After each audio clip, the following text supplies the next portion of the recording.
All right, welcome everyone to this quad education webinar on applying to schools abroad, your passport to success. We have two fantastic quad education consultants here with us today who are going to walk us through the details about deciding to go to an international school, what applying might look like, things you should be considering, and then we'll open things up for a Q&A at the end, and we will answer your questions. Quad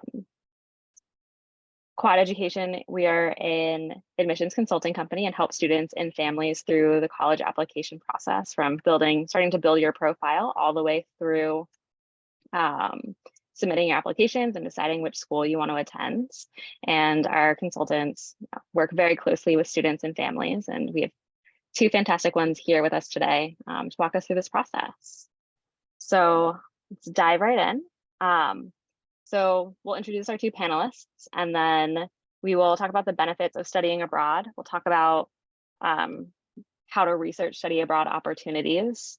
We'll go over the application process, talk about financial planning, what the visa and immigration process might look like, some tips and tricks, and then we'll open things up for a Q&A.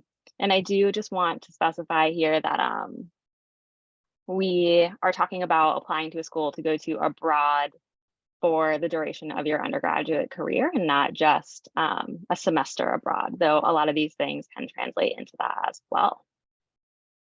All right, well, so we have Arianna and Jennifer with us today. Arianna, can you introduce yourself? Absolutely. Hi, everyone. I'm Arianna Lee, and I'm a graduate of Dartmouth College and a admissions counselor here at Quad. And I really love this topic. It's not every day that we get students that are asking, hey, how do we apply internationally?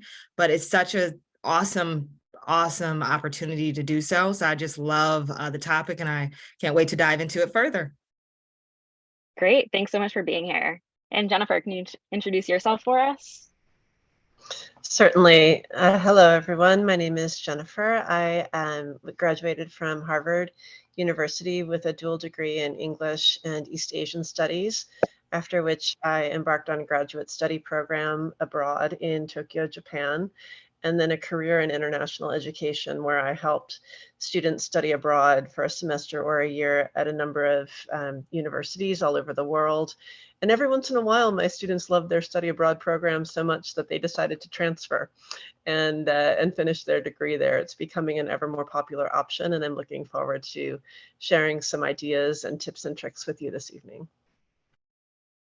All right. Thanks, Jennifer, for being here, and Arianna, you as well.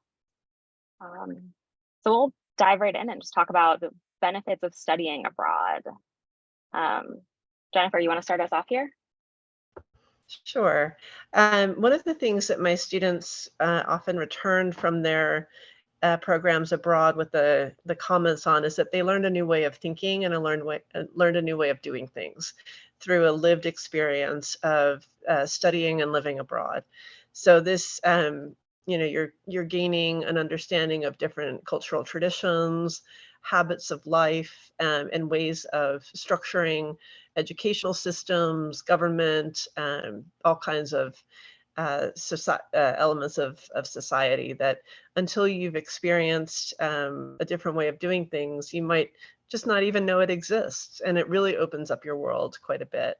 Many of the schools that we'll be talking about and highlighting for you this evening provide academic excellence. A number of them also provide a shorter route to an undergraduate degree.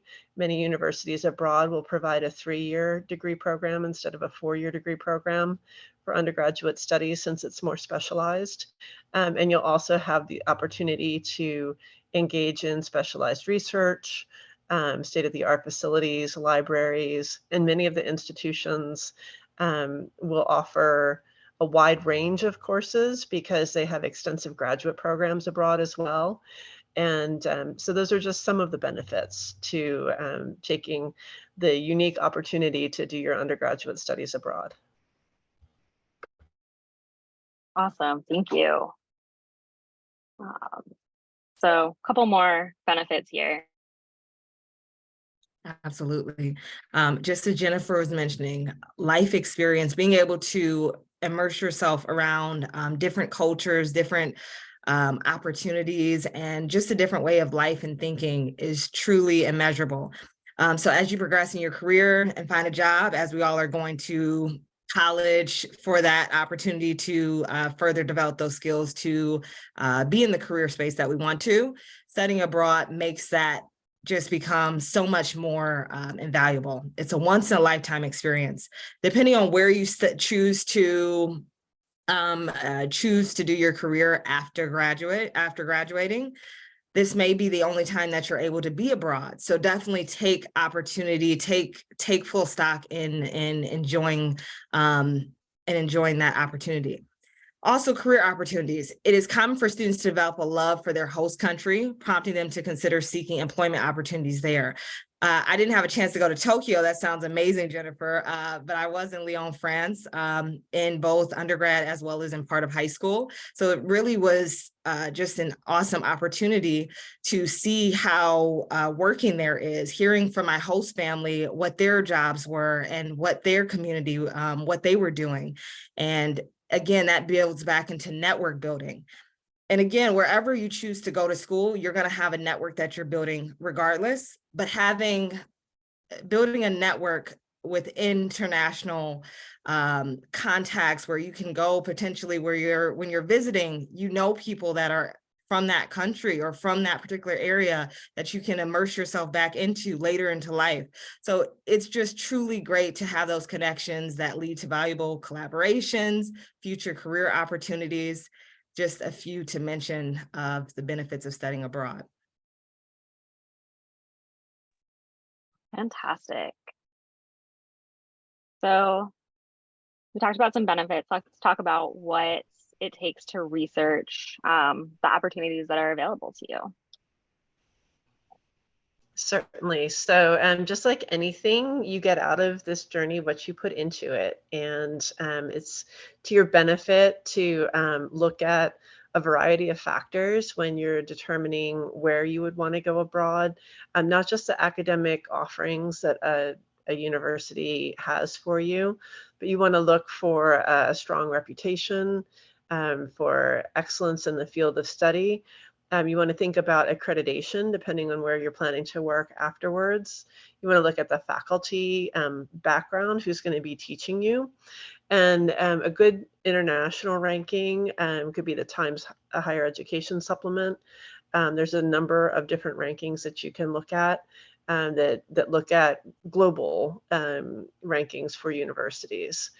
Then you also definitely want to look at the major offerings, aligning with your career goals, whether you're planning to work after graduation or go on in graduate school. You want to make sure that there's a diversity of course offerings and that there's opportunity to specialize or pursue interdisciplinary studies based on your own individual interests. It's also worth noting that many times when schools will indicate that a course is offered in English language, that does sometimes, depending on the school, depend on the enrollment in that course. So for example, universities in China, in Hong Kong, in Spain, in France, they may start out a course. This happened to many of my students on study abroad programs. The course would be listed as taught in English, and the course would start off in English. And then because there were one or two English primary speakers in the classroom and the rest spoke the local language, gradually over time, the language of instruction would shift. And the students who didn't speak the local language at the level necessary to take a university course would be a little lost and a little bit confused. So would have to seek out extra assistance from the professor teaching the course, recognizing that, if there's a classroom of 100 students, that the two of them weren't going to pull the class back into the English language that it had been advertised to be taught in. So you do need to have some flexibility, adaptability, and resourcefulness if you're going to embark on this journey, and be prepared for the unexpected. I think those are definitely great tips and something that not a lot of people know to look out for, and is a great thing to know. So talk some more about researching, and a lot of this goes into research, what it is to research, United States, local universities as well, but like almost more important if you're choosing to go so far away. Absolutely. And I like that Jennifer brought that up. I will say that in my particular experience, luckily, I had a professor that spoke English as well. So it wasn't as harsh of a transition as it could have been. But location, and again, this is whether you choose domestic or international study, you do want to consider all aspects of your school's location. So whether that is climate, culture, language, of course, you're thinking in a larger scope than you would domestically, but look and really research the schools that you're interested in. Look and see, okay, what do they have to offer? What are their proximities to attractions or industries that I'm interested in studying? How flexible would it be for me to get internships or for me to work with in this particular field?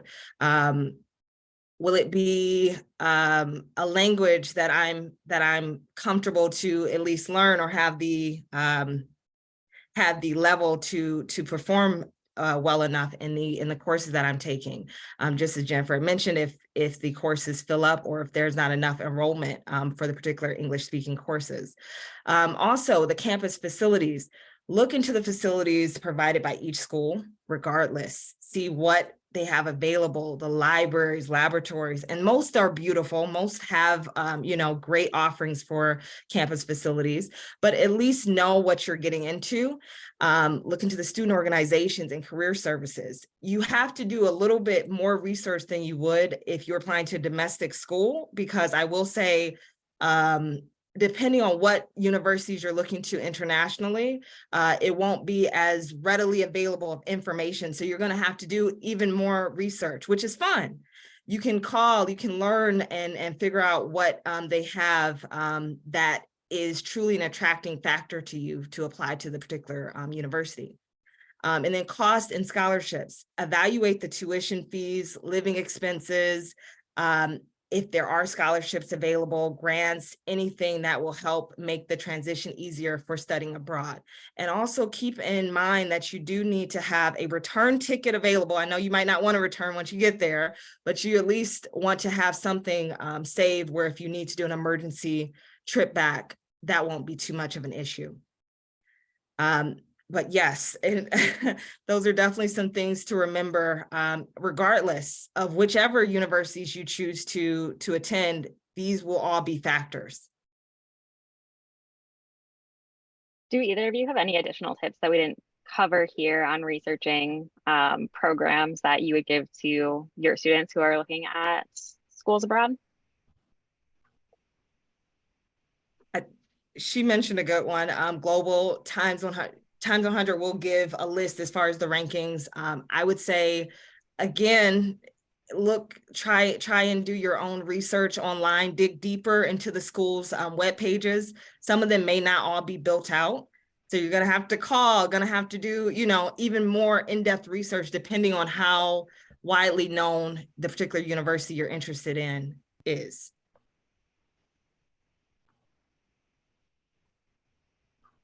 Fantastic. Jennifer, any other tips on your end? Nope. All right. So let's talk about the application process. I think you passed one. Yeah, we needed to talk about the student support services. There we go. So, sorry about that. Yeah, that's all right. You do also want to make sure that as you're evaluating the fit between you and the university that you're thinking of attending, one thing to be aware of is that there is often a different ratio in terms of student support staff for the student body than there are at U.S. institutions, particularly in the areas of counseling, disability support services, student life, and the like. In many countries, it's not at all common to have residences on campus. Some do, but it's not the norm in a lot of places. And so the whole concept of like residential life and having RAs and having people who are there to look out for you, having individuals who are tasked with really helping make sure that you get all of the requirements done for graduation, it can be a little bit of a different system that you're walking into. And I'm thinking particularly of my students who studied in the UK, where the educational system there kind of presupposes that you're going to be able to take care of yourself and meet all of the deadlines and ask for help if it's needed. But there might be one undergraduate advisor for 500 students instead of a caseload in the US where it might be more like 1 to 75 or 1 to 100, or even in the very large schools, 1 to 200 students. So it's very important to be aware of that.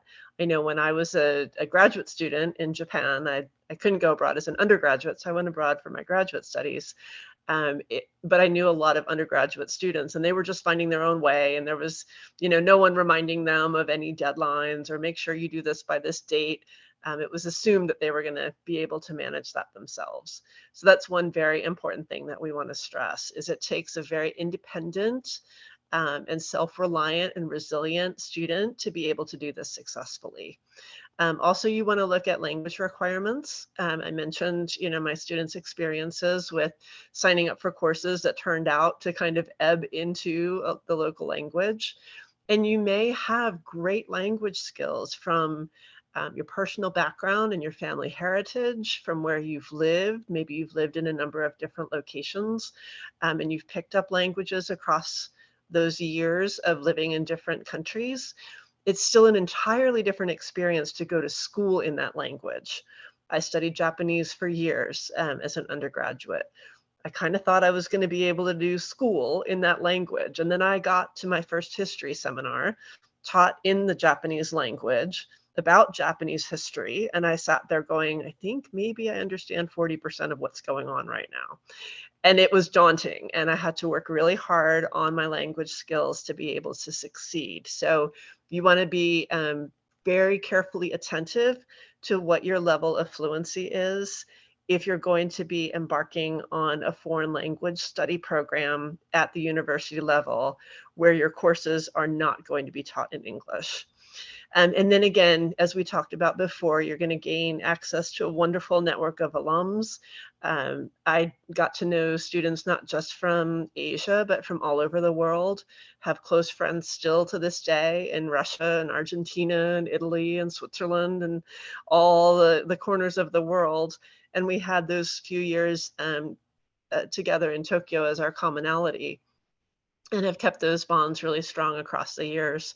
So there's, it's always fun to keep up a network like that, and you never know what doors are going to open as a result. I remember when I entered the field of international education, and I was at a conference, one of my first conferences, and in the elevator, I ran into my old international student advisor from my campus, and we were both professionals in the field now. It was a really fun moment. So you never know where these opportunities might lead for you.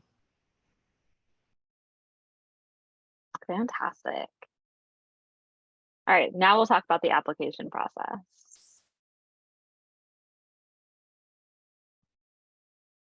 Awesome. So yes, general overview.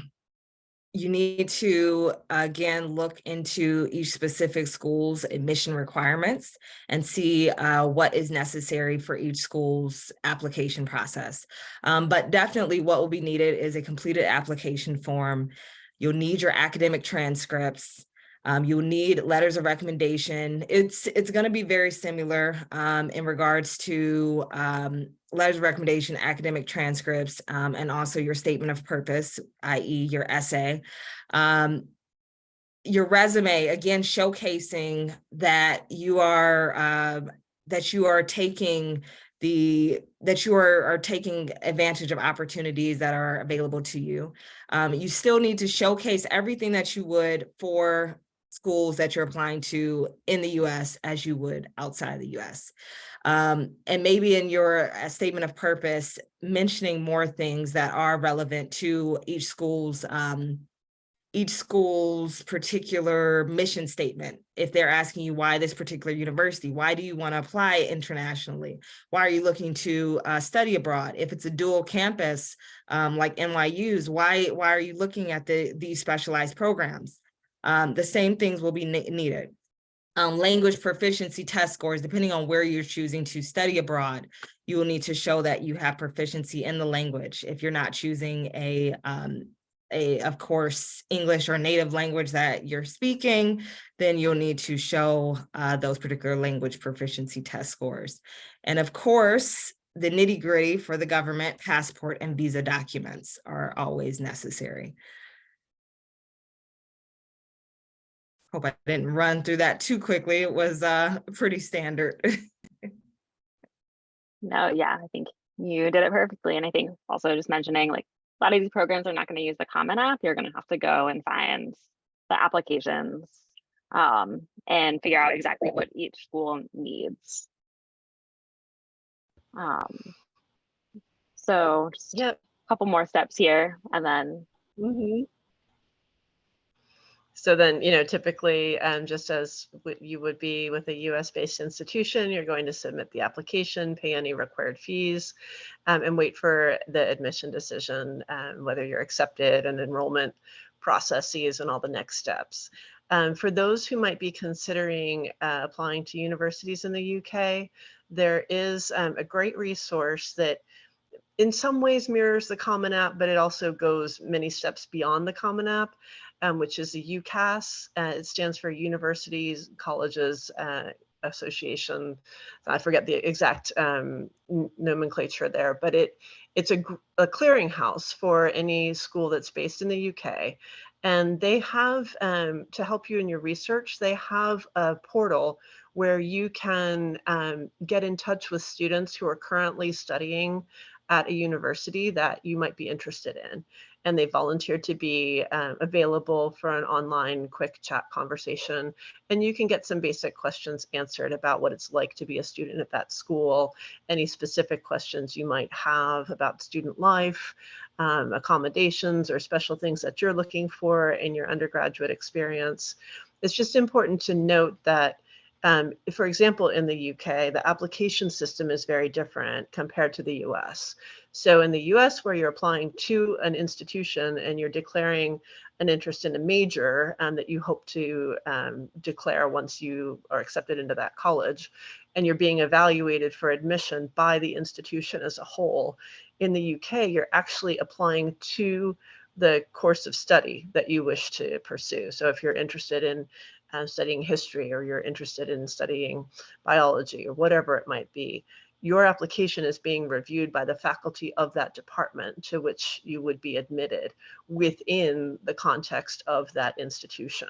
So it's highly specialized. Requirements are going to vary from degree program to degree program in terms of the admissions requirements.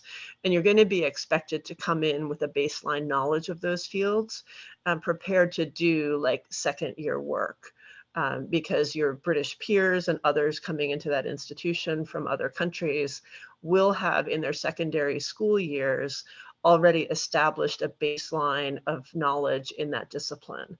So it's important that you know what's going to be expected of you in whatever program you might be selecting, so that you are prepared and understand the rigor of the coursework that you're going to be entering into.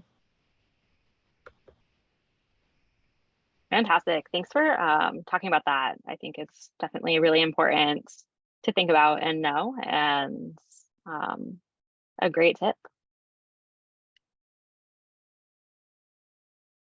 All right, financial planning. Awesome. So financial planning for studying abroad, like we touched on earlier, research as much as you can. If you have to create an Excel spreadsheet or do it old school and write out each of the costs that may be associated with studying abroad, plane tickets, anything necessary with your travel expenses. And that's just not even including tuition fees, accommodation, your living expenses when you get there. Just as Jennifer mentioned, a lot of the times it's not it's not residential housing on campus. It will be that you're renting a flat or you're doing something, external to the campus for living expenses. Any additional expenses specific to the destination, you just want to have listed out. That way you can kind of determine how much you need to either save, scholarships, grants that are available. And there are scholarships and grants available for applying to international study, or for applying to studying internationally. But these are things that you want to get started on as soon as possible. So like always, the longer you wait, the less the time you have to do your proper research. So make sure that you get on it now, and look as far as researching what each school may offer as far as grants or financial assistance to students coming from different countries. One of the other things that I'd like to add there is that overall, when you look at the sticker price of the university education abroad, it is going to be less in many cases than it would be here in the US. If you're comparing a private institution's full sticker price in the US to a private institution's cost abroad, it's going to be more, for example, than an in-state tuition would be. So you want to be comparing what's available to you locally, what's available to you internationally. Make sure you have a good why when you're approaching the investment, because all of the normal avenues to financial aid in the US are not going to be available to you. As Arianna mentioned, there might be international grants that are available to support, but there you won't have work study, you won't have loans coming from the US government, you won't have grants in the way that grants are given here domestically. And to be quite honest, in many European institutions, in the UK in particular, there's going to be a tuition rate that is set for an EU resident. If you happen to be a joint passport holder, take advantage of that, apply under your EU passport. You'll get a much lower tuition rate. If you're not an EU passport holder, you're not a resident of Britain, then you are going to have a much higher tuition fee for the same education. And that's just the way it is. It's still going to be less than the US private institution, but it's going to be more than your British peers might be paying to attend university. And that's kind of just the way it is. That's the funding model that the universities use. And it's important to be aware of that. It's also important to note that different courses of study in Britain charge different kinds of tuition. They feel that a student who's pursuing a degree in the life sciences and is going to need a lot of lab time is going to utilize the university's resources differently than a student who's pursuing a degree in the humanities or social sciences and just needs to use the library and some resources in that way. So you will see that depending on your degree program in the UK, you're going to be charged a different tuition rate. And it's just important to know all of those details as you're getting into the process.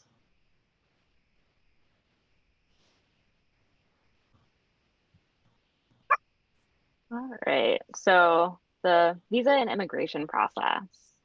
The lovely process of changing locations. Oh my goodness. So be prepared. If you don't like bureaucracy, now's the time to figure out how to tolerate it. You don't have to like it, but there are rules and fine print, and things change and they vary depending on your location, your consular jurisdiction. They vary year to year, and it's super important to stay on top of all of this.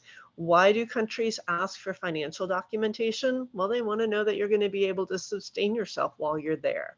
And so they're going to set limits for either your bank account or your parents' bank account, or someone who offers to act as what's called a guarantor, who backs you and says, if you run out of money while you're there, I'm going to step in and pay bills. So that's very important to make sure that you provide everything that is asked for. Oftentimes it's an arcane kind of letter with a raised seal and blue ink signature. You can't, in response, prepare a printout of your online banking statement. Your whole application will be rejected. So there are companies and services that will help you with the application process if you want to engage in that, and they'll be like a stepping stone and coaching you along the way. Or you can take it on your own. You just have to be super careful that you're meeting all the deadlines and that you're finding out all of the details and meeting those along the way. And I think it's also safe to say that it is not a fast process, especially when you're dealing with government institutions and needing to do things through snail mail. So plan ahead there. All right, so we'll wrap up with some tips and tricks and then go into a Q&A. So if you have questions, pop them in the Q&A box and we'll get to those after these next couple of slides. Awesome. So as we mentioned, the theme, start early.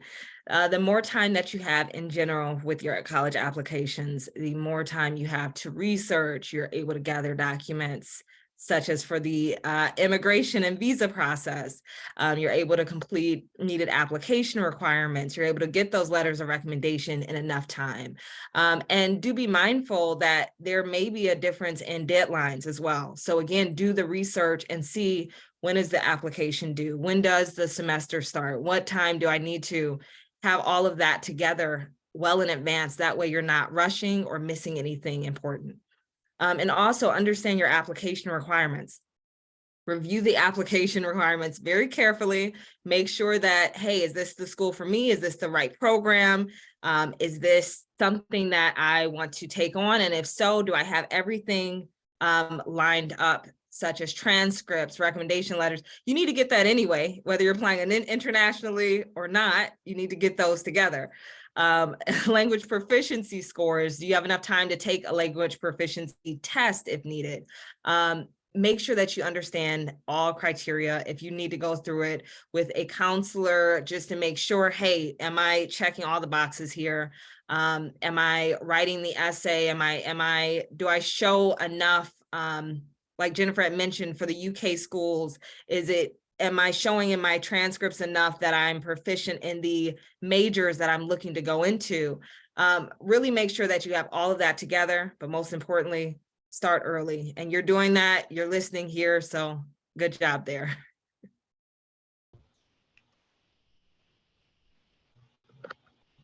All right. And then again, just to reiterate, we want you to be very mindful of deadlines. It's kind of a joke in US institutions sometimes, what a deadline means. I remember when I was submitting my undergraduate thesis, and you had to get it, and this was, back in the Stone Ages, where you had to print it out and take it to the department office. And it was due by, I don't know, 3 o'clock on a Friday or whatever. And so you're racing and you're printing and you're madly trying to get it done by that time. And someone comes along and is like, don't worry, as long as you get it in before 10 o'clock, when they lock the building, you'll be fine. And we would all run in there at 6 o'clock or 7 o'clock, hours after the deadline had passed. And the kind office assistant had stopped the clock at 3 p.m. and left a box there and said, don't worry, you're fine. That doesn't happen abroad. A deadline is like a dead line. So if you miss it, sorry, you've missed it. The ship has sailed and you're not on it. So we want you to not, whether it's in the visa process or the application process itself, miss any opportunities. Housing deadlines, if it's provided by the university, are incredibly strict. Be ahead of those deadlines, not meeting those deadlines. And then remember to ask for help.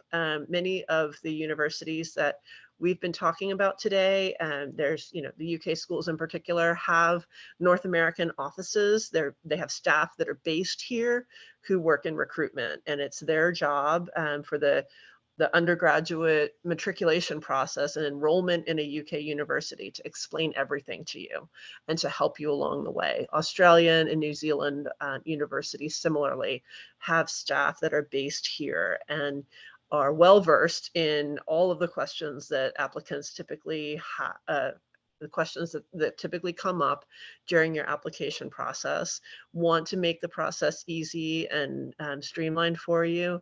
And so you should definitely avail yourself of those resources, as well as the ones that I mentioned on the UCAS website, where you can actually get in touch with students who are studying at some of the schools that you might be considering.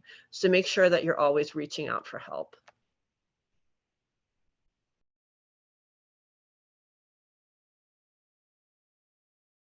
All right, that wraps up our presentation portion of this webinar. So if you have any questions for Jennifer and Arianna, pop them in the Q&A box and they can answer those. And in the meantime, Jennifer, Arianna, anything else we didn't cover here that you think is important to know? Anything we did cover that we need to reiterate? Yeah, any additional thoughts?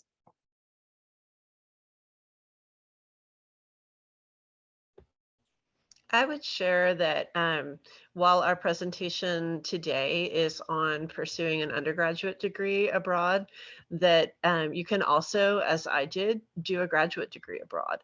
There are many schools internationally that specialize in providing a one-year master's degree. Mine was a two-year program, and then I went on for a PhD after that. But many schools where in the US it would take 2 years to complete a master's degree. In the UK, for example, you can complete a master's degree in one full calendar year. So it's 12 months, and you save money that way, and you get to go abroad for a full year and dive into a specialty.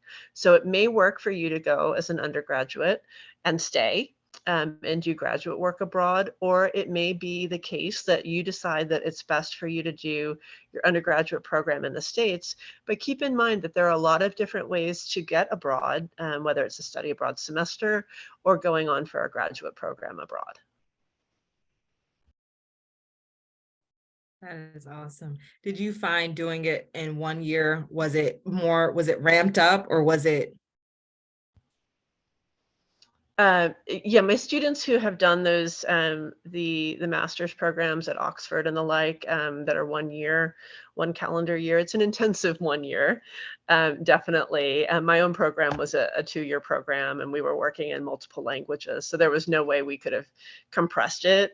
In Japan, it was a standard 2-year program, but every country is going to offer different options for how you complete your degree, and some specialties that are less common in the States are more common in other countries. So just keep your options open and an open mind as you go through your educational journey.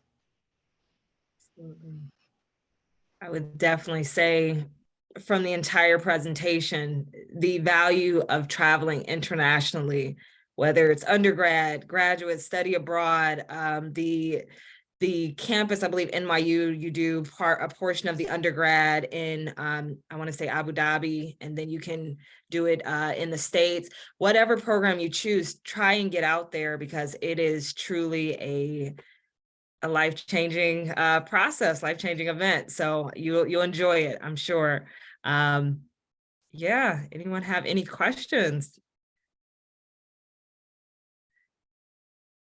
All right, we'll give another minute or two for questions to come in if anyone has them. But in the meantime, I just want to say thank you to everyone who joined us tonight. And Jennifer, Arianna, thank you so much for talking about applying to schools abroad and sharing your experiences. And Jennifer, your experience studying in Japan, I think makes for great inspiration for students, and also provided a lot of valuable insight here as well.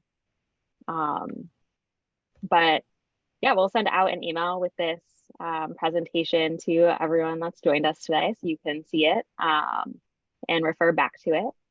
And definitely feel free to reach out to our team. You can work with counselors like Arianna or Jennifer on your application process. They'll help you decide if you even want to go to a school abroad and how to go about that process, help you with everything that you need, whether you decide to apply abroad or in the States. Yeah, and just keep a lookout for our upcoming webinars as well. We have some great topics coming up over the next few weeks and months.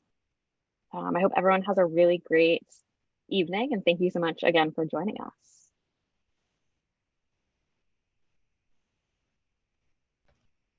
Thank you.